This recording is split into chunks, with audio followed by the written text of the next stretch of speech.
Yes, what is up, everyone, and welcome to Qué Golazo, which is presented to you by Sonos Beam, the premium smart soundbar for TV, movies, music, gaming, and more. So stay tuned for additional details about the Sonos Beam later in today's show. Now, we know every World Cup qualifier is important, everyone, but U.S. versus Mexico just hits a little different. The Stars and Stripes lifted hardware the last two times these two teams met in the Nations League final and the Gold Cup final. But in the words of Tyler Adams, who I think will be the captain in this one, those games mean absolutely nothing as the two giants of CONCACAF prepare for battle in Cincinnati on Friday. I'm Jimmy Conrad. I've got Heath, Pearce, and Wiso Vazquez alongside me to preview this game. So let's do this. Qué Golazo Pod begins right now. All right, before I get into the nice, warm, and fuzzy introductions of Wiso and Heath, let's talk about Tyler Adams' interview and that quote, because I teased it a little bit in the intro, but let's get right into it right away because I want to get the thoughts of these two fine gentlemen that are with me today. Here's his full quote. He says, "The Gold Cup and Nations League mean absolutely nothing. We respect Mexico very highly. They're a quality team with a lot of quality players. It's going to be a battle. Bottom line, it's a rivalry match. I think we know what those games mean now, and it was important to learn that over the summer, but winning those games means nothing." And we did an interview with him on Qué Golazo. Check it out on the podcast and our YouTube channel. Make sure you hit like and subscribe when you do that. Heath, I'm going to come to you first. What do you think about these comments from what I think will be our captain, not only in this upcoming game, but moving forward, Tyler Adams? It's funny. And first off, I listened to Wiso's podcast the other day, and he was talking about how it was early from 11 a.m. So this has got to be real early for him to be here this early on this one. But listen, for me, it was interesting. And when I was listening to Wiso, when I was listening to your podcast, I was thinking about this going, this is a very different type of setup. These comments that he made mean nothing because the game is different between U.S. and Mexico because most of the games we look at the U.S. and we say U.S. needs to have a convincing performance, right? Win the possession game, dictate the style of play. But very rarely is that ever the case against Mexico. And it's weird to hear Mexican fans and El Tri fans thinking about how they can beat the U.S. because the game is different for them. They know that they're going to probably win possession game. They're going to dictate the flow of play, but still struggle to win. So when I look at the summer and I'm the U.S., I disagree with Tyler. I think those games mean more because they found ways to beat Mexico. Yep. If you looked at the last minutes against Mexico in the Nations League final, they were bombing at the U.S. Both wings coming in inside, and they were just surviving. It wasn't our traditional recipe for success, which is, disciplined, sit in your blocks, be very good, be very hard to beat, but also have a little bit of style in the way that we try to beat teams and how we play. When we play against Mexico, it's a little more defensive-minded. It's a little bit more, let's not make mistakes. Yes, let them have the ball. Don't get caught up in the emotion side of the game. The whole game is just different. And so while I don't think the results of those matter, the way in which the U.S. got experience from those, the way in which the U.S. approached those and bounced back against adversity, especially in the Nations League final, I think those are really important factors in how you prepare for this one when you look at what's it going to take to get success. But that's not to do with the results themselves. I don't think you can rely on those and say, hey, we've done 2. We're just going to go out there and do 3. I think you have to remove that. But I do think those were very, very important for this team. It's kind of like, and thanks again for having me. I'm excited for this game. Always. It's the answer is there, right? Can we rely on those games to make sure we're going to win again? No. Any player is going to say that, but it does give you the recipe that we can do this, even though we're getting outplayed. Mexico psychological and it starts thinking about the pressure and, mistakes happening. And then, the U.S. can win. For a Mexico fan, we're looking at those 2 games. They meant a lot for Mexican players, knowing that Mexico lost. And now that the U.S. with this great generation at this stage already beat Mexico twice. When was the last time that U.S. won in three games in a row? I think it was like back in the early 2000s by Nike Cup and some other cups that were there. But those 2 games meant a lot. And this is why this game is even more important than a normal World Cup qualifying to fans, to players. And let's face it, even if as far as points in the World Cup qualifiers, if both teams loses, they're going to go to the World Cup. Hopefully, right? Mm-hmm. But it means more on the pride level. It means more that if the U.S. beats Mexico at home, now what's going to happen in the Azteca coming up in March, and that's 3 games that Mexico's lost. So hopefully it doesn't happen. Jimmy, I want your take on this too, just because for me, again, it's such a weird approach in this game because it feels, at least for me as a fan, and having played in those, I always felt like the underdog in those games because the way in which the game plays, that Mexico is this big CONCACAF giant. They dictate the style of play. You're defending for long periods. You have to be literally tuned in at all times, but not tuned in the way that you would play at home against Jamaica, where your fullbacks are high and wide. Even World Cup qualifiers, you thought they were an underdog in the World Cup qualifiers in the U.S., Heath? Yeah, I did. Even in Columbus at the beginning of the game. It's just you not underdogs, but you feel like, and you respect them at a level because of the possession game, right? Anytime you're playing against somebody that never lets you touch the ball and make you work hard to win it back, and when they're pressing well, you feel like this team is different than us because the way that we all want to play the game is the way in which Mexico plays, with possession, with intent, with this just wearing down the opponent. And when you're defending for long periods, that's highly stressful. So that's how I remember that. Jimmy, maybe you feel differently, but what's your take on that? No, what I would jump in and say very quickly is that anytime I lined up against Mexico, you could feel that they expected to beat us. And you couldn't say that about other CONCACAF nations. Now, the trick for us as a team was, how do we get them over the course of the 90 minutes to make them feel insecure and be like, oh my God, we're really going to lose to the U.S. here. And then we're going to have to answer all these questions back at home. The press is going to be all over us. And you want to get them there as fast as you possibly can. Now, if we look at those Nations League final and the Gold Cup final games, pretty close. I mean, Mexico, the margins are super fine in terms of who is going to get the result in both of those games. And I think set pieces ultimately proved to be the difference for the U.S. in particular. But maybe that'll happen again. But there's something about the mentality of that. Yeah. And in some ways, I think we thrive being the underdog. So it plays into, maybe that's changing now with this new generation of players. But when I was playing, we were so much more at ease when we were the underdog and all the pressure was on Mexico, which actually leads me to another question here. Which manager is actually under more pressure? Because what's crazy is that Mexico's on top and Tata Martino's probably feels like he's on the hot seat. He's like, dude, I've got us on 14 points. We're clear by 3 points at the top of the table, and people still aren't happy with him. U.S. is in second. Canada's in third. I feel like Canada's the only country that's like, nah, we're cool, man. 2 wins. John Herdsman, they're like, give John Herdsman a new contract. The other two coaches above him are under the microscope of losing their jobs. Yeah, it's crazy. So I'm going to go to Wiso first on this. Do you think Greg Berhalter's under more pressure, especially with give it the context of it being in the U.S. and then what about Tata Martino? Because him losing 3 consecutive times in meaningful games to the U.S.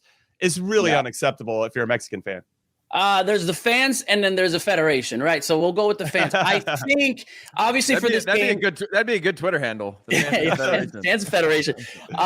I would say for the fans, there's all so much talk that keeps bringing players that fans are not necessarily too comfortable with. Chicharito's vetted, Arteaga's not in the squad for all these other reasons, and we don't want to talk about Vela, right? So there's fans that are like, we don't even have the best there, and Tata's not calling, a young team. We have young players that went to the Olympics that are not here. So if Mexico loses to the U.S. in big games, Tata, you're not, these points aren't coming through. Here's, you want to make sure that we're qualifying, sure. But at the same time, we can't lose to the U.S., right? That pressure will be there from the federation. Mexico loses this game, still in the top. No, you're not going to find a manager. I mean, it took what did it take for the 2013 run for Mexico to finally change managers when the Titanic was about to hit that iceberg and go down. So I don't necessarily think he's in trouble. On the other side, on Greg, seeing it as a fan, man, it feels like lots of fans are not convinced the way he got in and are looking for every little excuse if this happens. If you lose at home to Mexico in a World Cup qualifier with this talent pool being second, I think Greg was going to get fired if he lost in Honduras. So, would see what happens after this game. Yeah, I think the Honduras moment was probably the closest we've seen to, again, fan and federation probably being close to being on the same page. Being down 1-0 is a huge eye-opener, a red flag for everybody, right? And then obviously the U.S. bounced back in the way that they did. And now I think the conversation has shifted back to the Greg Berhalter argument of why is he bringing in Areola? Why is Zardes coming in? Sebastian Lletget sucks. Why are there all these veteran players that don't contribute, especially mostly MLS contributors? Why did John Anthony Brooks not get brought in? These types of things, I think, are what people are focusing on. And again, I agree with some of those sentiments, but I also think that again, we live in this constant state of PTSD of what we went through, right? And fans don't want to go through that again. That's why I think Honduras was the closest, because people are like, oh no, it's happening again. We knew we saw this slow motion train wreck in 2018, and now it's happening again. This is in Honduras. The U.S. This is the worst we've ever seen them. The U.S. hasn't played well yet, but then I think now it's back to nitpicking, which I think is something. Now you lose to Mexico, Jimmy. You've said it lots of times before. I don't think the U.S. or Mexico don't qualify because of this game. This game is a bit of a wash, and it's more personal. On the other hand, it's funny because the flip argument is Tata Martino, right? Lost twice this summer and can now have these redemption with 3 points. But I still don't think he loses his job. I think, again, that's on the fan level, losing those games, but replacing him is something completely different. So when I look at both these teams at the top of the table, the U.S. has a lot more risk in falling back into that category of trying to fight for that second and third spot. So I think the pressure's more on Greg, but I don't really see a ton of pressure on him because he got the results in the summer. So while I think those don't matter now in qualifying, I think from a federation standpoint, you look at it and you go, okay, progress, we're getting better. We're decent in the table right now. There's still this long plan. And I think, Wiso, to your point about Tata Martino bringing in older players, our failures forced us to bring in older players. And I think, Jimmy, and again, I don't know your take on this. Do you think we would have gone young had we not qualified for the World Cup? Or do you think it would have been this rinse and repeat cycle where we've got this golden generation, but perhaps you'd still be seeing some of the 30-plussers or late 20s guys that were part of the last cycle still woven into the fabric of this team? That's a great question. I would say that I think the young players would be pushing the older guys out. We see it already with Honduras and Costa Rica, in particular, Panama to a certain effect, but they're still relying on older guys to get the job done. You're like, dude, Brian Ruiz is 75 years old. It's time to move him along. So, and at some point you have to take that risk. We're actually seeing it with the U.S. women's national team, where they've got this golden generation that have won so many trophies, but you got this hungry, thriving, ambitious, younger class of players, younger generation that like, hey, we can do the same things you guys are doing. And we could argue maybe a little bit better. By the way, the argument to that, Jimmy, by the way, is that the Olympics being delayed 1 year made all of those old players even older for the women's side. And it was there was a chance for a transition there that they missed, but obviously contracts and all the things come different. Sorry, that's a conversation for another day. Of course. And I'm happy to dive into that because I think it's a lot of fun to explore that theme with the women's national team. Now, with regard to who's under more pressure, Tata, if he loses 3 straight, is going to be feeling it for sure. Always with the fans that are very reactionary to results, very results oriented. They never have an answer as to who they're going to bring in. And so that's great. Cool. You fire the guy that actually has a pretty good record overall with this national team. And for 90% of it, the team maybe doesn't always look good, but they're effective and they get results. So, okay, go. Just give me some candidates as to who you think is going to come in and do something similar. You probably can't find a very long list, and who's available too. Yeah. With regard to Greg, he took some risk in this roster. He left some players that we thought would maybe start in this game. John Anthony Brooks is probably the most glaring example of this. I think he's under a little bit more pressure because our fan base is getting more engaged. They're super passionate. They are more evolved, right? They're paying attention. They watch more of the game. So think the power of the fan is strong at the club level at the national team level as it is. At club level, they can do anything, right? They are the paying fan. They can dictate a lot. But at the national team level, do you think they have that same power? Respect to them, but of course, I wouldn't. Well, power, I don't know. That's all elusive on the echo chamber known as Twitter. But I would say that in terms of influence, the U.S. men's national supporting the U.S. men's national team, and I'm curious what Wiso says about the Mexican national team, but supporting the U.S. men's national team feels kind of club-esque. That you have, it's almost bigger in some ways than a club team, but has the same type of vibe of kind of the ups and downs. I mean, you could put probably somebody cut and paste somebody talking about Ole Gunnar and Greg Berhalter, and you wouldn't know exactly who he's like. Get this guy out of here! He doesn't know who to start. He's calling in the wrong players, and you're like, wait, is it Greg Berhalter? Or Ole Gunnar, Mauricio Pochettino, we're getting to those levels of that type of criticism. I don't think it's the worst thing ever, but yeah, some of it there is a bit of a pile on. And Wiso, you actually made a good point of they're trying to nitpick Greg a little bit, and for good reason. I mean, they took a year to hire the guy. It felt like there was some nepotism there, which we all felt feels a little weird. But this is kind of what we have at this particular moment, and I think this is a good moment in terms of under pressure. He can give everybody this lineup did work. So I feel like he he's under some pressure here to get a good performance against Mexico. As far as Mexico on that question, it's almost the opposite. The fans can be like, get this guy out, and the federation's going to wait till the very last minute. Or when we're like, wait, why are you firing this guy? The federation. So yeah, completely separated. Everyone knew that in 2013, Chepo La Torre needed to be fired after that Costa Rica match instead of waiting until the Aztecaso that happened in Honduras.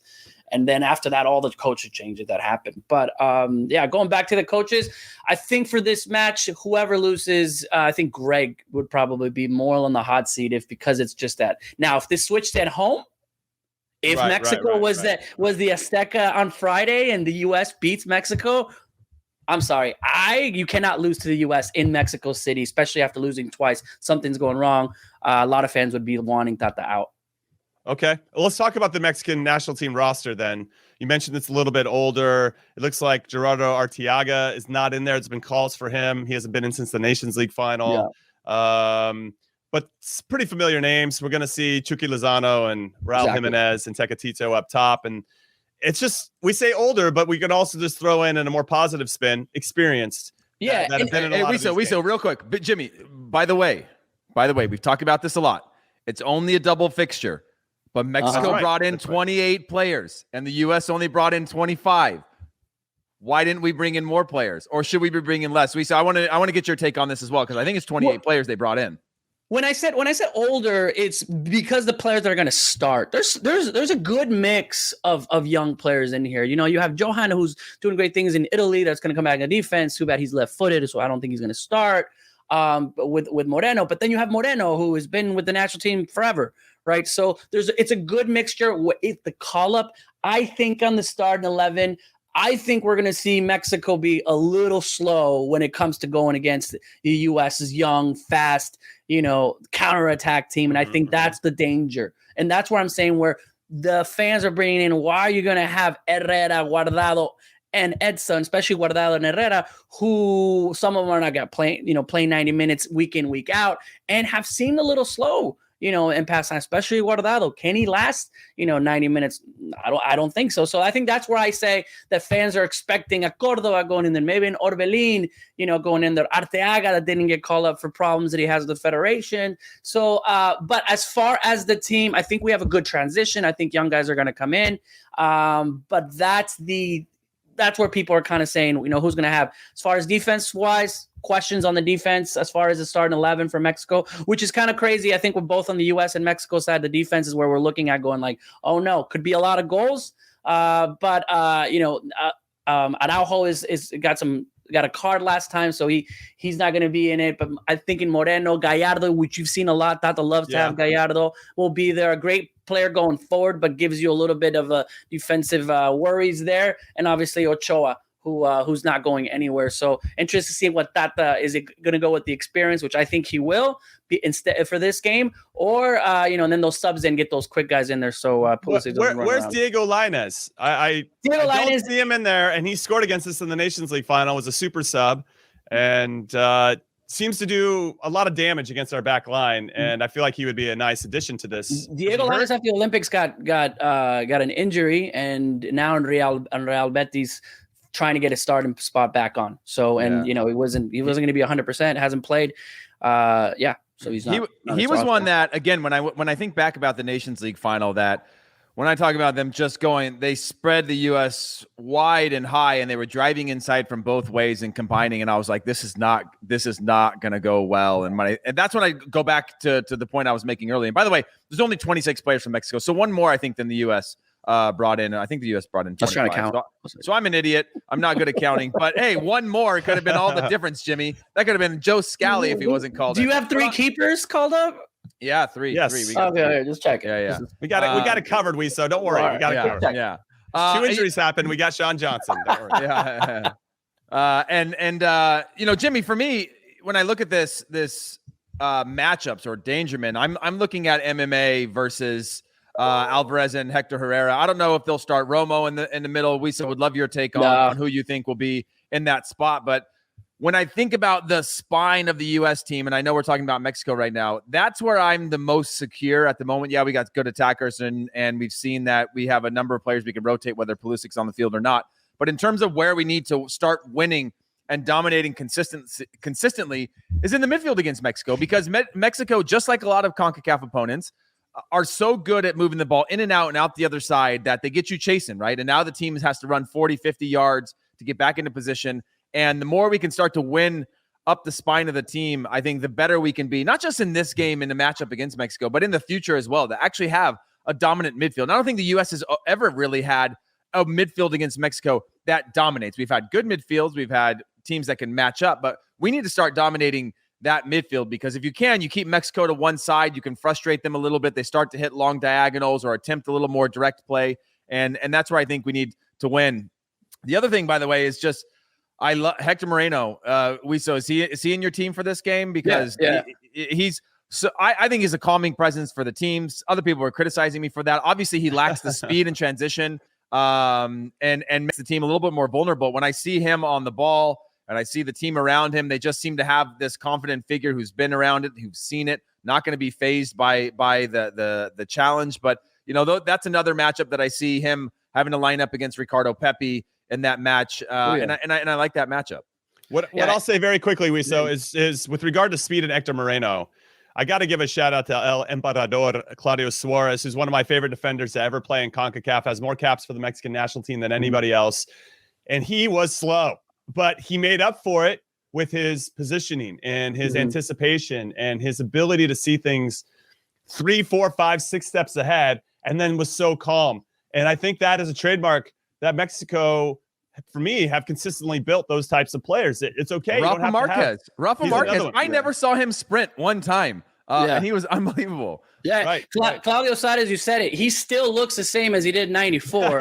I was with him last week, and the guy does not age. He's been that age since the '90s. So, but it's true. Yes, you're going to have defenders that might not sprint a lot, and but in those one-on-ones with those fast players is where we kind of go. Alphonso Davies going through our defense. It's Alphonso Davies, right? Right. But that's where you kind of go, and you have players like Pulisic who could do that. You have great players that are fast, and that's the worry on our side. As far as experience, I think you need to have it there. I wouldn't put a young guy in this game. This is the most important game you're going to play before the World Cup, as far as venues is. With a great atmosphere that's against you for once in the U.S. for a long time, right? And you don't want to put somebody that's not used to it. We saw other team. I mean, we saw Greg what happened in Panama, right? They're not used to these games when you're putting someone that's not ready. So I don't see Heath Romo going in the start. I still think Herrera, Guardado, Edson, which is the same three that were in the Nations League, right? Up front, That's old, bro. This is where we kind of go, all right, I want to see Raul Jimenez against this U.S. team, which finally we will have. Raul, Chucky Lozano, which has been playing great in qualifiers, and then Tecatito, who fans have been like, all right, it's not the same Tecatito, but Tecatito does really well against the U.S., right? Against the can you trust defenders. That? I mean, the guy's barely playing at his club right now, right? It's true. Had 15 minutes or something like that. He's from what they tell me, I think he's done. He wants to be out of there, and he's not giving it. I think he's going to come back and do his all. And what Tecatito does, and again, going back to the Nations League, that very first goal, going back to the friendly, Tecatito likes to put on a show against the U.S., and we haven't had that type of player in a long time. So those three will be the guys up top. See how they do. For me, with regard to key matchups, I think Raul Jimenez versus our two young center backs, Miles Robinson and most likely Chris Richards, is going to be very pivotal. I slightly disagree with you, Heath, about having to dominate the midfield. I think if we can just nullify the midfield, it puts us in a good spot to try to win other battles on the field. And that ultimately, and I mentioned it before, it comes down to set pieces. We're very good on set pieces against Mexico.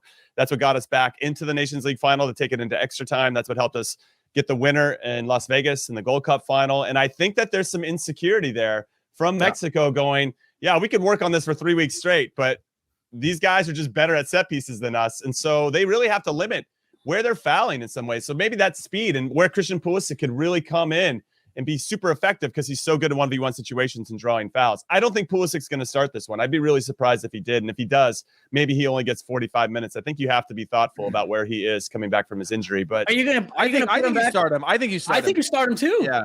I think you got to start him now only because of the fact that I think it's easier to manage the minutes from a start of a game, I think, than throw him into a really tough scenario where he doesn't get the minutes. And we're seeing this more and more where you can do a halftime sub, you can make changes at different times. It's not like, I feel like the game is oddly changing because the nature of the game has changed, and obviously at the club level with 5 subs and things like that, everything's different now. But I think you got to start him. And what I like about him, and why I like that matchup against Moreno, is now you have a target striker in Ricardo Pepi who's good at hold up play, solid at hold up play, but also solid at making the game predictable for the players that are feeding him, right? Play the ball, get it back, and move and spin off into spaces. And I think that's where the U.S. is starting to have a little bit more of a dynamic attack, as somebody at that striker position, which we haven't had in a while, that makes the game predictable for the attackers around them. Feed the ball in, get the ball back, spin out, spin off.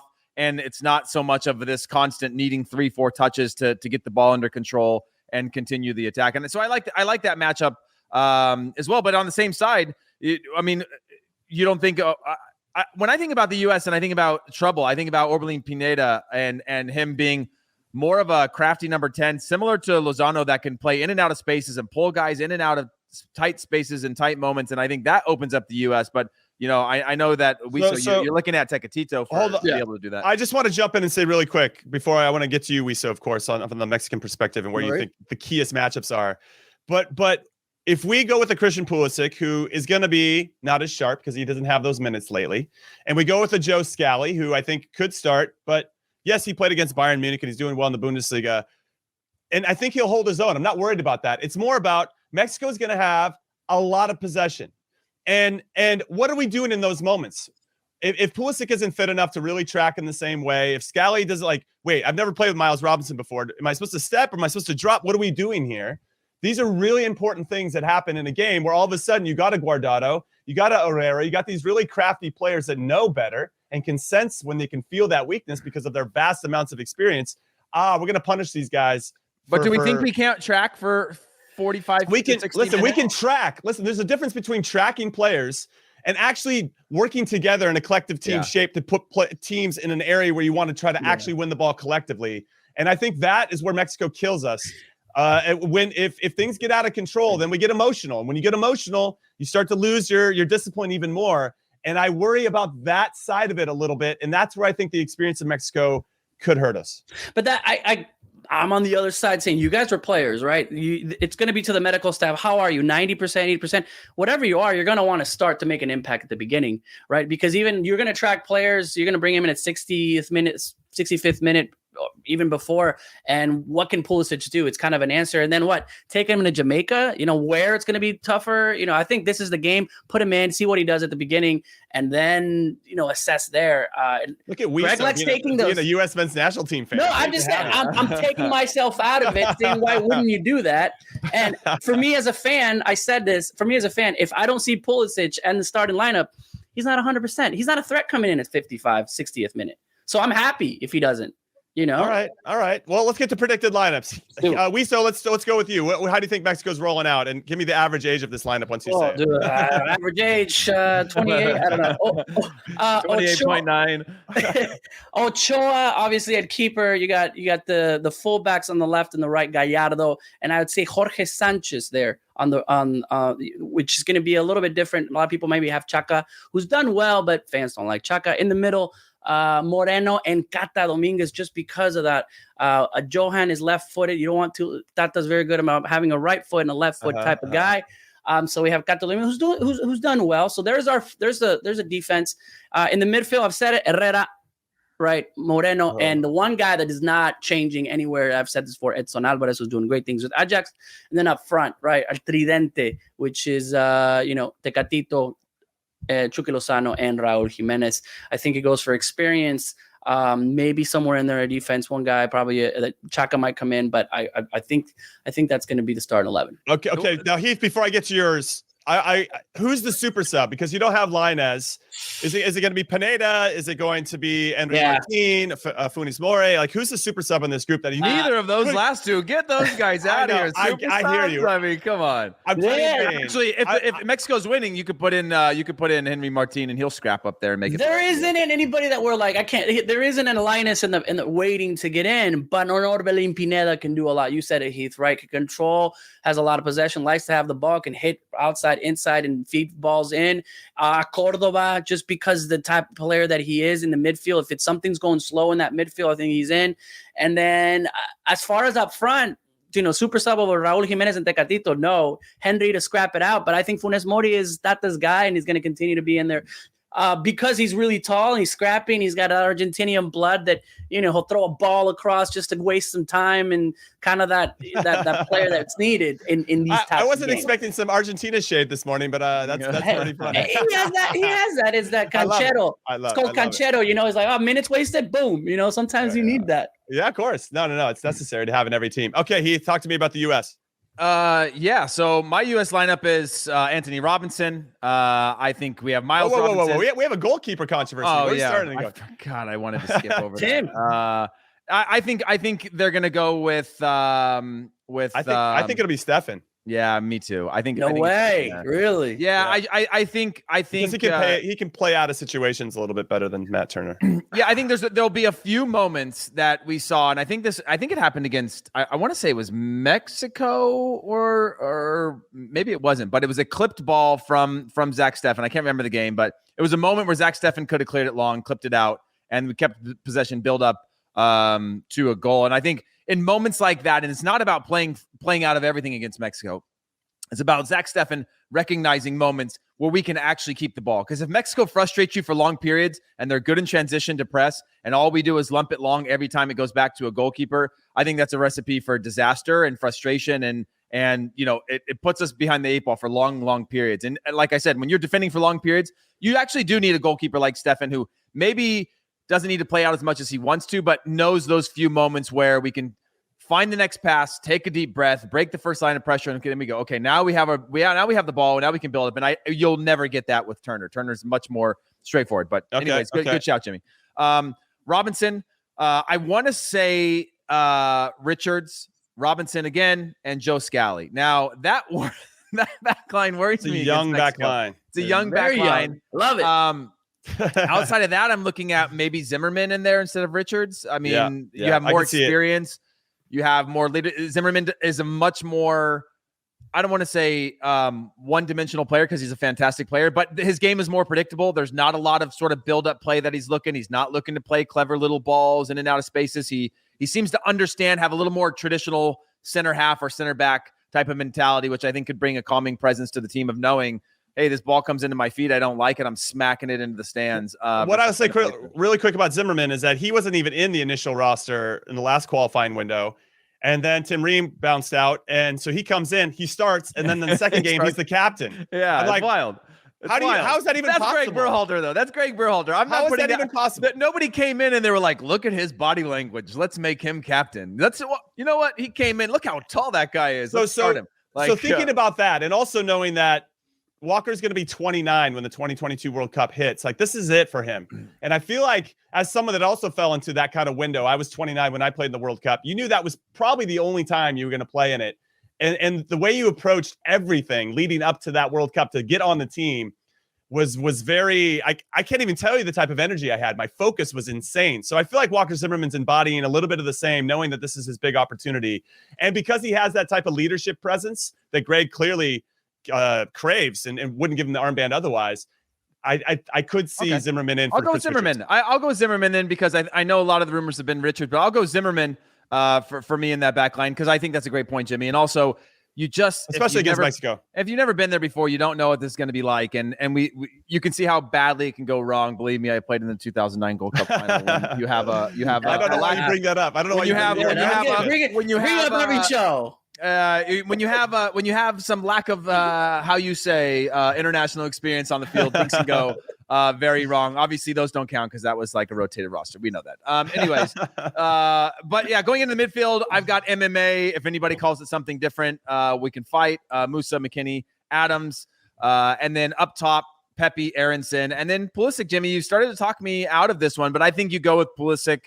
You manage those minutes. No, Wiso's talking you out of Pulisic. I mean, I keep telling you that you should start. He's backing you up. I think Timothy Weah is going to start, and I think Pulisic comes on with 30 minutes to go. Or if you feel like there's more necessity, you bring him on at halftime. I do think there's some value of bringing him off the bench when Mexico's a little bit more tired. But of course, the game could be gone by then. You might be chasing shadows at that point. Let me ask you this, Jimmy, since we're on that, and I don't want to harp on this too long because we could do this all day. And I know Des keeps looking at his watch every time I go back to something, our producer. But when you look at Pulisic, though, circumstantially, you kind of need Pulisic to come in at the right time if he is off the bench, right? You need the right circumstances because we know that's true. What ends up happening is if the U.S. is down 1-0 to Mexico and Pulisic comes in the 60th minute, he's going to come back further and further to get the ball, try to put the team on his back, and do things that we don't want or need him to do. Right. I don't want him. I don't want him getting the ball off the midfield. I want him in a spot where if it's zeros, okay, great. We're in a perfect scenario. Bring him on. He stays higher. He's trying to create something, knows there's some flow to the game. But if we're down and he starts trying to do a little bit more than usual, that's where I start to worry about him. Whereas if you start him in the lineup, he has a little bit of time to find the game, have a little less pressure to be the super sub or this big impact, and can maybe find the flow, get his feet back, get his confidence back. Again, you don't want to start somebody against Mexico to be able to have to do all that. But that's where I'm kind of torn. All right. Greg likes take chances. Greg will do it. I'm telling you. Greg brought Pepe into Honduras. We've never experienced World Cup qualifier, and it paid off. And he's going to want to. He watches this podcast, so he knows what we're talking. He knows what we're saying, dude. He knows. He knows. All right, everybody, we're going to take a quick break, but when we come back, we're going to break down all the other games in CONCACAF, give you our score predictions for US-Mexico, and talk about our most underrated players in the region. Don't go anywhere. Welcome back, everyone, to the Qué Golazo podcast, and welcome to Raising the Bar, presented by Sonos Beam. Now, this segment focuses on players and national teams that have raised the bar during this World Cup qualifying campaign, and we're going to make it specific to CONCACAF this time around as they try to take their game to another level. Now, I'm joined by Heath, Pearce, and Wiso Vazquez to discuss those players or teams, maybe an underrated star, somebody that needs a little bit more shine. We're here to do that because we feel like these players or teams have exceeded expectations so far in this campaign. And you guessed it, raised the bar. So, Heath, I'm going to come to you first.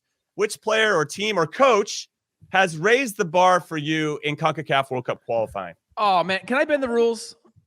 Oh, well, I guess. Let me phone up Sonos really quick. Okay, I'm going to bend the rules. Raising the bar of the U.S. men's national team. Can I say that this is? I'll give you a different player if you don't like it. But here's my take on this, and I'll change it if you don't like it. That's a long. Joe Scally. Joe Scally. Wow. Now, I know this was about CONCACAF World Cup qualifying, but what I like about a Joe Scally is where was Joe Scally 4 months ago? Now, when we talk about raising the bar for the U.S. men's national team, we're no longer talking about one player in, one player out. We're talking about the size of the pool just getting bigger, the quality of the player getting bigger. I can make this about Ricardo Pepi. I could make it about Joe Scally. I could make it about Conrad de la Fuente or Matthew Hoppe, but none of these guys were part of the group 6 months ago or 8 months ago. And now here we have more players emerging. We still talked about this earlier of just these young players that we have, that we're constantly pushing more and more players to compete for very minimal spots in this U.S. men's national team. And before it used to be this bright shining star. We'd have a player playing somewhere and be like, he's the great hope. And then that star would fade because that one player didn't have necessarily the quality.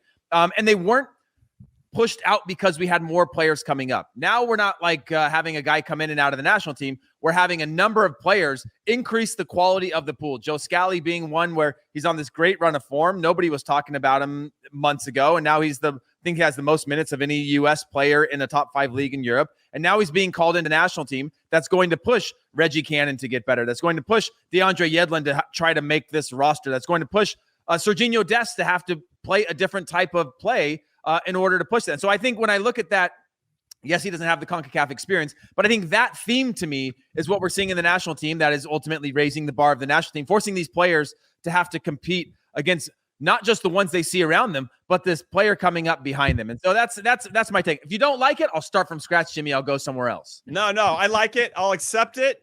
You're very passionate and enthusiastic about Joe Scally, even though he has yet to get us a cap for the senior national team. But we can't be that bad. He plays in the Bundesliga. I get it. Got a bunch of games. Get it. So I'm just saying. It's an exciting time for me. We're on the same page. I'm a Joe Scally fan, and I want to see him succeed. I got to give the other side of it. All right, Wiso, who do you got? Who's your Sonos raising the bar player or team or coach? I'm going to go with a team. And because I've gotten these fans on my mentions a lot, I'm going to finally give them something to be happy for. Canada, they're raising finally the bar. What they're doing, right, in this World Cup qualifying where everyone's talking about them, sometimes not getting the respect. I have to say, I've never seen meaner Canadian fans out there. I didn't know they existed. They don't mean it. They don't mean it. Just to want to let you know, I thought everyone was nice, but going in there, we're going to beat you and trash you and violate you in the Azteca, but they're raising the bar in the World Cup qualifying. It's no longer Costa Rica. It's no longer Honduras.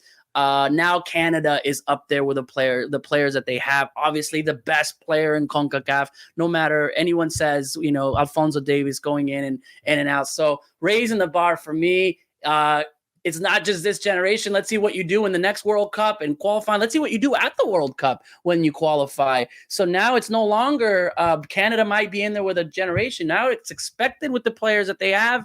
And it's great to see those rivalries now, aside from Mexico-U.S., going into Edmonton. Mexico in the next after the U.S. is going to freeze their butts off. And as fans that are going to travel, that are going to go, now not only are the fans raising the bar, the teams are raising the bar, the players have raised the bar, but overall, if I think of a story that qualifies as Sonos raising the bar, it's Canada. By the way, that's a great choice, by the way. I gotta say that Canada's odds of qualifying for a World Cup significantly increase as we head to winter.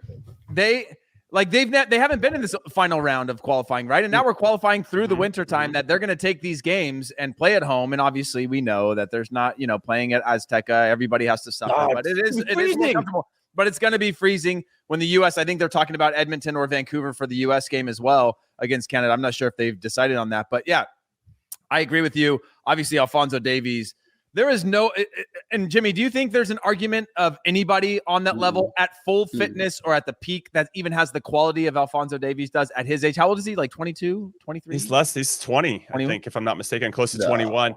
I actually, now that I think about what Wiso said and what Heath has added about Canada, I feel like Canadian winters are really raising the bar, and maybe we should go there for help them qualify for the first World Cup since 1986. With regard to Alphonso Davies, hopefully. He's 21. He's 21. What I like about Alphonso Davies is that he has molded himself into a player that can play multiple positions, and that you can count on him. He can do left back. I don't think it's his favorite, but he can do it. He'll do it if he has to win a Champions League. He will, exactly. He can play left mid, right? He can play as a winger, or you can throw him up top, which is what we saw him do at Azteca, as Canada was just like making sure that they had over-the-top threat so that Mexico couldn't push up higher up the field. They had to be respectful of Alphonso Davies' speed. So having that type of player in your team that can do multiple positions is truly next level and definitely raising the bar for sure. Yeah. Here's my pick, real deal. I'm going to go with Anthony Robinson. I'm going back to the U.S. And I say this because Heath references a couple months ago. I'll say the same for this position. And Wiso can probably speak to this from a Mexican perspective. It's nice as a fan when you know that a couple players have just locked down a spot. And left back was so wide open. We were putting Sergiño Dest at left back against Mexico in the Nations League final in that position behind Christian Pulisic. And I thought Mexico did an excellent job against both of those guys. Dest was pretty non-existent. Pulisic was pretty quiet till he hit for the penalty. But with Anthony Robinson's emergence, it does give us a little bit of that balance that Tata Martino likes. He likes having left-sided players on the left side and right-sided players on the right side. And so that fact that Anthony Robinson's really emerged as our left back, our number one left back, gives me a lot of peace. I have a lot of inner peace with Anthony Robinson starting to play well. Also for his club, scored his first goal for Fulham. He's 24. I feel like he's really starting to find himself and the type of player that he can be for both club and country. And he just he's going to have his first baby. So it's all happening for him. It's all popping off this year. So lots of big things happening for this young man, and I'm excited to see him continue to grow and evolve in the position. But Anthony, just feeling comfortable about a spot that was such a big question mark for us. is something that I'm seeing with regard to Anthony Robinson raising the bar to help us out. Yeah, it's good to know that left back position's finally found a home to somebody. Since I left Jimmy, it hasn't really been the same at the left back spot. So it's good to know. I know they brought DeMarcus Beasley. Yeah, that's true. Yeah, he's not a left 39. back, even though he played there for like 7 more years after that, or 8 more years, whatever. But I agree with you, Jimmy. One of the things that, again, I really like about this young generation, and the balance of it, is that Robinson has that discipline to be a defender, right? He understands. And I think playing in the championship is helping him understand that you've got players. You have route one football happening. You have to get up for the ball, win the ball, tackle. You got to play defense. You got to be able to be good in transition. And we can't have everybody be a Serginho Dest. You can't have everybody be great on the ball. You need to have some of these old school, hard-nosed players that understand that, I'm a fullback, but my first job is defense. And I've got to earn that spot to play. I've got to earn the right to play. I've got to defend first. And then I'm going to be good going forward. I'm going to be able to whip in some balls. I'm going to be consistent in possession. And having a guy like that in the national team has brought me more confidence to, when things go wrong, especially when things go wrong, that you have that foundation of guys that know, like, my default isn't to just keep going forward more. It's to actually sit back and pick and choose my moments to go forward. And that was Raising the Bar with Sonos Beam. And before we get into the previews of all the rest of the games in the CONCACAF region, I got a quick story about the Sonos Beam. I flipped on the Qué Golazo pod on my YouTube channel. I've got the app on my TV. And as I used to do as a player, Wiso and Heath, I used to look back and watch my performances so I can learn how to get better and all that stuff. And the Sonos Beam just took it to the next level. I'm like, guys sound amazing in every corner of this room. And because I have a daily ego quote, I want to give a shout out to Sonos Beam for making me sound better than I deserve to be. Now, I just want to say, too, that when you have the Sonos Beam, it brings a stadium experience home with you with all the new Beam Sonos compact smart soundbar for TV, music, and more. As I mentioned before, you can enjoy panoramic sound for shows, movies, and games. And you can have it on for your radio or any channels that you want to listen to. It's so precise and immersive. And it has Dolby Atmos. So I don't know if you know what that means, but it's like the top of the top of the top. And it'll make you feel like you're in the stadium. Control is easy with the Sonos app, your TV remote, Apple AirPlay 2, or your voice with Amazon Alexa or Google Assistant. So if I want to say, hey, Alexa, can you show me Heath Pearce on Qué Golazo on YouTube? And it'll pop up. And like, actually, I don't want to hear from Heath anymore. I want to hear from Wiso, and that'll also pop up. So it's pretty sweet. Setup is effortless with only 2 cables and automatic remote deduction. And as with all Sonos speakers, Beam was designed from the inside out for incredibly clear sound and rich bass. So if you like a little bass in your music, this is the way to go. Then fine-tuned by Oscar and Grammy-winning producers, mixers, and artists. Sonos TruePlay tuning technology adapts the sound for the unique acoustics of the room, so your content always sounds just the way it should, or as I mentioned before, better than it deserves to be for me. So never miss a word of commentary or game analysis when you turn on speech enhancement in the Sonos app, or for late games, turn on night sound to tone down loud effects when others at home are trying to work or sleep. Sonos works with all your streaming services. Plus, you can listen to thousands and thousands of stations free on Sonos Radio. With Sonos, you can start with 1 speaker and expand your system over time. All Sonos speakers connect over Wi-Fi, so you can group speakers in different rooms and play music throughout your home. And that is next level, because I'm going to turn it on and make all my kids listen to my voice too, as I'm talking about the U.S. men's national team. So that is the Sonos Beam. It is an incredible piece of machinery, and I highly suggest that you look into getting one. All right, let's get into these games. Let's talk Honduras versus Panama, because Panama sitting 4th on 8 points, Honduras on 5. They would throw everything into disarray. So I'm going to start with you. If Honduras can get the full 3 points at home, but they've been struggling at home so far. The worst thing that I think that I've seen now, Honduras at home struggling. Panama really wants to get in those shots, wants to get in the top 3, and they can. If Mexico beats the U.S., Panama wins, they go up. So I'm going to go with Panama wanting this a lot more. This is the middle part of that. The start of the middle part of this, not hex, but octagonal. You're going to want to get points away, and Panama's not going to take this opportunity. I'm going to go with Panama winning, and finally Honduras, all right, there's probably no chance of making the World Cup. Yeah, it's interesting, because I thought for the first 2.5 games about Honduras, they were okay. They got some decent results. They got a 1-1 draw against Canada in Canada. That was Canada. Right. And then that second half against the U.S. is where everything just fell apart. And you can see that in the team, that they have that vulnerability, that if you can just unlock them, it's just going to be dominoes from there. Panama, though, and I know Heath is a big fan of Barcenas from Panama, the number 10 who pulls the strings for them, starting to feel a little bit more weebly wobbly. But to your point, Heath, there's only 2 games in this window. Do you think they can manage this a little bit better, knowing they could probably roll out their best players in both games? I think they roll out their best players in all games. To be honest, that's one of the downsides of a number of these national teams is not having the depth that Mexico has, not having the depth that the U.S. has, and so it makes them vulnerable. They're forced to go back to the same lineup. Honduras against Panama is interesting to me just because we're seeing Panama, we're seeing Costa Rica as of their last couple of matches, sort of hanging on to that middle group with Canada, right, and the U.S. I don't want to say neither of them are sort of in a safe zone.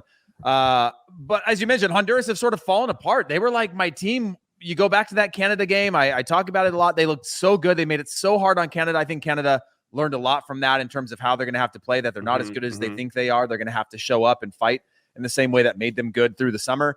But this Panama side, they can hurt you. And even though I don't agree with Wiso throwing this stuff into the ethos that if Mexico beats the U.S. and Panama beats Honduras, things are close. I'm looking at it more like when the U.S. beats Mexico and they're both on 14 points, and Panama beats Honduras, they'll be on 11. Still making it tight because you want to start to separate those gaps a little bit. A big fan of Barcenas. He's in my CONCACAF 11. He's just another player that I just really like. It reminds me again of an Orbelín Pineda, just very busy, wants the ball at his feet, wants the ball in tough spaces, can really disrupt teams because not only can he pass, not only does he have range, but he can get out of tight areas, which really just change the game. And he's going to have to obviously have a huge one against Panama in this one. I mean against Honduras in this one. But Honduras are home. At a certain point, they've got to figure it out. And Jimmy, you talked about 2.5 games at home. 2.5 games in. They were good, and I think they played their first 2 games were away, I believe, right? I could be wrong on that. It was I think it was in Canada, then in El Salvador, if I'm not mistaken. Yeah, and then they got their home game, and then you're like, okay, they finally home. And they go up 1-0 at half. Yeah, and they looked good against the U.S. And then they've just seemed to be a different squad. I don't know if that's fatigue or the fragility of just facing the adversity of CONCACAF, of that stress of the points mounting up and giving up points around. But if they can go back to that first half again. I don't see how that Panama could beat them at home. If you go to that second half, then Panama for sure run away with that. All I know is it's going to be absolute chaos if Honduras do win, because it's going to give everybody else a chance at that 4th spot, because I think U.S., Mexico, and Canada are going to do it. So let's talk about Canada taking on Costa Rica. The Ticos scored 4 goals, only given up 5. They're tough to beat, but I think Canada at home, they're the only other team. Mexico and Canada, the only 2 undefeated teams through 6 games. And Canada have done what is necessary to qualify. You win your home games and you draw away from home. And Canada drawn away to the U.S., drawn away at Mexico, got 2 of the hardest fixtures out of their schedule already. I mean, Canada knows that they gotta get full points here, and they should be really setting themselves up, Wiso, to qualify for the first World Cup since '86. If there's a game that I think is for sure, is for Canada. Canada beating the Costa Rica. Costa Rica's traveling, the old player, and playing in the cold. This is Costa Rica, who don't see any cold ever. So if you look back at the game where Costa Rica versus the U.S. in Denver, it was the cold. So it's I think it's very, very, very tough to play in Canada, especially Costa Rica, who we've seen this Costa Rica. That's it's not the same Costa Rica. So Canada's got the edge. I believe this is the one game that I can, I'm going to put some money on some bets. Canada beats. Yeah. Honestly, the only thing I disagree with what you said is that it's not the same Costa Rica. It is the same Costa Rica. Sorry, it's just a lot older. But I get your point with that. It's the same Costa Rica. It's just decade. It's just a decade later. You're right. The threat of Costa Rica. Yeah, exactly. I know what you're saying. I'm just giving you a hard time. But Canada have been very good, and at home, I expect them to be very good. Costa Rica are a side that obviously we saw some of their vulnerabilities so far. I know, Jimmy, you love Thomas Christensen. I know this defensive first can take them a long way. We saw Honduras be very defensively sound and scrap and fight and make it very difficult against what I think was a very different Canada side in the opener of CONCACAF World Cup qualifying of this round anyway. And so I think this will be a tight one. Canada obviously has the best player in CONCACAF with Alphonso Davies. We know about Jonathan David. We know about Kyle Larin. I mean, just saying that is making me talk myself out of their ability to not get a result at home. Just knowing the strength that they have on the field, including some veteran members in Atiba Hutchinson and then Eustachio, who I think has been really good as well. And so I don't see how Costa Rica can really go on the road to get a result there, but I don't think it'll be as easy as we think. With Costa Rica have a little bit of belief, and if you look at the table right now, they're sitting on 6 points. This is really do or die for them to be able to stay in that fight. But imagine if the Costa Rica wins, that means Canada, for all this hype, have 10 points after 7 games, and Costa Rica, for kind of them not feeling great about themselves, would have 9, which is insane to think about. And I know we'll get into it about Jamaica, who kind of pulled themselves out of the ashes as well. The one thing I'll mention about this, Costa Rica played in that famous snow game in Denver in 2013 against the U.S. Unfairly had to play in that game. Clint Dempsey scored pretty early. We held on for a 1-0 win, but it's a famous game, at least in U.S. men's national team lore. And now they got to go to Edmonton, where it's going to be 32 degrees. It's going to be freezing to play against Canada. I just feel like they're getting hard done by here in these last qualifying windows. It's going to be hard for them. I'm not sure if Joe Campbell is back. I know he was back in Monterrey getting some minutes. It's a player that Costa Rica needs, youth. Yeah. But I go back. I think the very first half is going to be really good from Costa Rica, and after that, Costa Rica kind of look at what happened with the U.S. Right? That's right. So I think Costa Rica can do well. I think they're going to try to score, try to do everything, and then hold on for the second half, because I don't think they have the legs. They have the experience, but Alfonso Davies in the 75th minute running around you is bad. So, all right, let's move on to the last game. No, I agree with you. I think Costa Rica is a good, maybe 45 to 60 minute team. It's like what happens in that other 30 minutes when they don't have control and are losing it is what really dictate what happens. Now, the last game, actually super intrigued about this one. El Salvador is hosting Jamaica. El Salvador very good at home outside of losing to Mexico, which with some not very nice behavior from their fans, trying to gain any advantage they can, but some of it definitely crossed the line. But if Honduras beat Panama, then Honduras goes to 6 points. Panama is in 4th on 8. But Jamaica and El Salvador are both on 5. So if they win this one, they could theoretically, if Honduras beats Panama, be tied in 4th, which is crazy to think about given that El Salvador hasn't really kicked on, though they're tough to play against, hasn't really kicked on. And then Jamaica just won that last one in Honduras, which I think Honduras will look back and be like, if we can't beat the quote unquote softest teams or easiest teams on paper, that is, in CONCACAF, then we don't deserve to qualify for a World Cup.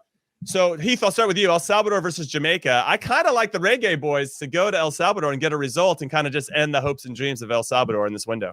Yeah, again, I look at El Salvador and the way that they played against the U.S. for a large part. I look at El Salvador and the way that they've approached most of the games. But when you look at them in the table, you're like, oh, that doesn't make a lot of sense. They were one that people were hyped about and excited about. And then it seems like Jamaica, on the other hand, in their last, they've got 2 draws and a win in their last 4, have found a way to just, I don't know if it's this whole we have nothing to lose thing when you find yourself at the bottom and you're struggling, but to get that win, it kicks you into gear where you go, okay, we got to draw. Okay, now we lose. Now we get another draw. Okay, there's something there. Then they get that win against Honduras and it changes everything for them. There's this new belief, and that's why I worry about the U.S. Having to go to Jamaica as well. And we talked about you want to get them when they're vulnerable, but now they're starting to find a little bit of their form. Maybe when I know they're going to have all their big star players in for this one. Maybe that disrupts things. Obviously, you expect them to contribute, but when you don't have a rhythm, that can be a detriment to the team as well. And it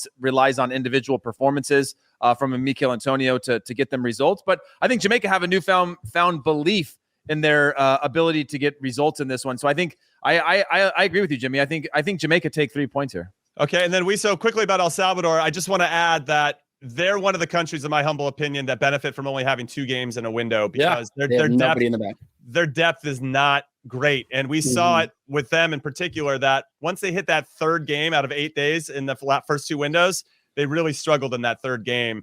Do you think they have enough here, especially at home where they've been pretty stout, to get enough? I don't know if they can get a win, but maybe a draw? I think they get it. If in this game, I would go with a draw just because the atmosphere in El Salvador and this Jamaica, the players that don't have that experience of going into a place like El Salvador, that's the little edge I give. Not enough to win. Again, I think Jamaica's a new Jamaica. The last 3 games they've seen, they've gotten the win, they got the tie. They know that they can play, and when we already wrote them off, they get a win away. So I think Jamaica this is it. This is how they can get at least to that 4th spot. And they're going to try to win. I'll give El Salvador because they come with the hype. El Salvador in their fans, they grow. I've seen it at stadiums. Their players become they're ready to go. But how long can that last? So I'm gonna go with a tie on this one. All right. Giving both respect, and I think they're kind of wanting it. So yeah, it's gonna be a great game. Actually, I love all these matchups for all the different narratives that each one displays. So here are final thoughts from both of you, and I appreciate your time. Thanks for joining me on the Qué Golazo podcast for a big preview of U.S. versus Mexico. I need score lines. What are your predictions for U.S. Mexico as your final thought? No, you're not going to avoid it. I circled back, put in a little ribbon on it, and you got to give obviously some context as to who you think's going to score, how it's going to all play out, who's scoring first. I need some of that juice. Heath, I'm coming to you first. We're going to have a little Wiso sandwich here. All right, I'm going to go 2-1 for the U.S. at home. They need to be convincing. They need to be good. Ricardo Pepi shows up. He said if he scores, he's absolutely going to celebrate that one. So I expect him to score, the U.S. to scrap this one. Now, I think it's going to be tight for most of it. But again, we talk about set pieces and little intangibles like that the U.S. can tap into mentally. And I think that gets the result for the U.S. against Mexico. Nice. Okay. Wiso, how about you? Look, I'm looking at the window, okay? I'm not just looking at this game. And I said, there's a draw coming. Mexico's no, I'll give you the scoreline. I said Mexico's going to get a win in this. They have to get one win. And if I have to go, Mexico going into Edmonton in that cold, and at the second game, after playing the U.S., I don't think they get the win. So this is what they have to win. I think Mexico goes in there. I don't think it's going to be a 3-4-2 like we've seen. I think Mexico's going to be very tight. Raul Jimenez will be the difference maker just because of the player that he is. Hasn't played against the U.S.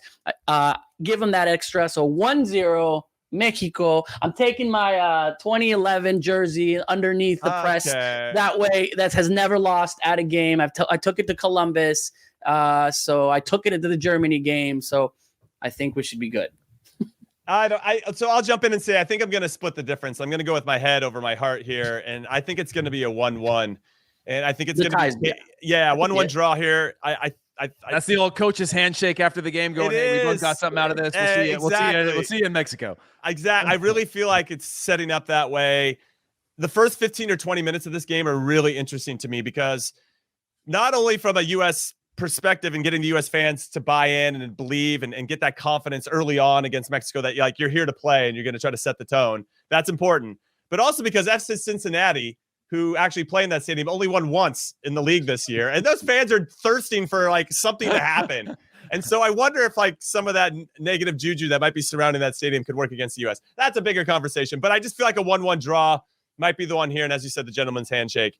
My heart, obviously, 2-1, 3-1, maybe 5-0 because we have to redeem Heath Pearce. Don't bring it. We already brought it up. You brought it up again. But it's gonna be a good game. And the cool thing about it is that if Mexico loses, I could see why they lost. If Mexico wins, okay, we have the talent. We're there, young U.S. team. If it's a tie, it's a tough game. This is the first time that I can see all three. In the Nations League, no way, Mexico wins. In the Gold Cup, no way, Mexico wins. This one, I'm thinking it is, as it may be in my heart, but a tie going in there, a 2-2, 1-1, sure. Why not? All right. Wiso, thank you so much for your time. Appreciate you. Of course. Heath, always a pleasure. And for everybody else, win, lose, or draw, we're going to be live after the game on Friday to recap USA versus Mexico. So make sure to join us and subscribe to the Qué Golazo YouTube page. Follow us on Twitter at Qué Golazo Pod and subscribe to Qué Golazo wherever you get your podcasts. We'll see you next time. Later.